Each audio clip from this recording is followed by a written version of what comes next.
Listen up, folks. I've been betrothed to my soulmate for 4 long years now, and we've been together for over a decade. We've had our fair share of highs and lows, just like any other couple out there, but I never thought anything fishy was going on. Until now. It all started about 6 months ago when my significant other landed a new gig. I was thrilled for her, and I'd been her rock throughout her entire education. So seeing her finally launch her career with her shiny new qualifications was a dream come true. But then things started to go downhill. She started making new pals at work, and I'm sensing some major red flags. Listen up, 'cause this is where things get real juicy. It was just 8 short weeks ago when my partner returned from her trip, but the next day she drops a bomb on me. She needs some space to rethink our engagement and relationship. I was completely caught off guard, y'all. I had been going about my business like everything was hunky-dory, not realizing that she had been up to no good. Cheating, that is.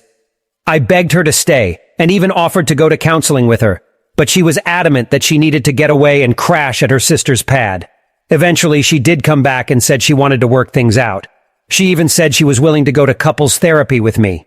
Can you believe the nerve? Hold up, 'cause this is where things start to get real messy. Just 3 measly weeks ago, my lady love hits me with some life-changing news. She's preggo. Now, I'm usually a trusting dude, so I immediately assume that the bun in the oven is mine since we've been trying to start a family for a hot minute. I start making all sorts of plans for the little one, buying baby books, and even going so far as to get some of them corner protectors. But then, those red flags in the back of my mind start waving like crazy, and I can't shake them. I start spiraling, thinking all sorts of wild thoughts. So I muster up the courage to ask for a paternity test to confirm that I'm the baby daddy. I tell her I trust her, but I gotta be sure for my own peace of mind.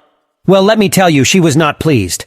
She got super upset that I even suggested it, and we ended up putting it on the back burner for a bit. Listen, I gotta spill the tea on what went down last Friday. We were talking about the baby, and I brought up that pesky paternity test again. Well, my partner finally broke down and confessed to cheating on me. And get this, she was 100% sure that the baby daddy was this other guy she'd been seeing. To top it all off, she then dropped the bomb that she had made an appointment for an abortion the very next day. I was completely stunned, heartbroken, and at a loss for words. But despite all that, I kept my cool and didn't freak out. Yet, at least. I even offered to take her to the appointment since it was over an hour away, and didn't want her getting sick or something on the way home.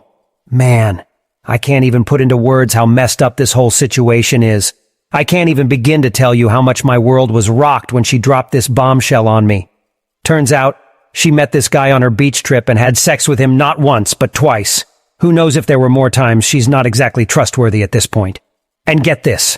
The father wants nothing to do with the baby and told her to get an abortion. Can you believe that? But what really gets me is that she suggested that I raise the baby. Are you kidding me? I'm still in shock, but I know one thing for sure. I had to get the hell out of there. I packed my bags and moved back in with my parents. She's been telling me she loves me and wants to work things out, but how can I even begin to forgive her for this mess? I'm so devastated right now. Not only did I lose my companion, her dog, but I'm the one who takes care of it all the time, but my whole life with her is shattered into a million pieces.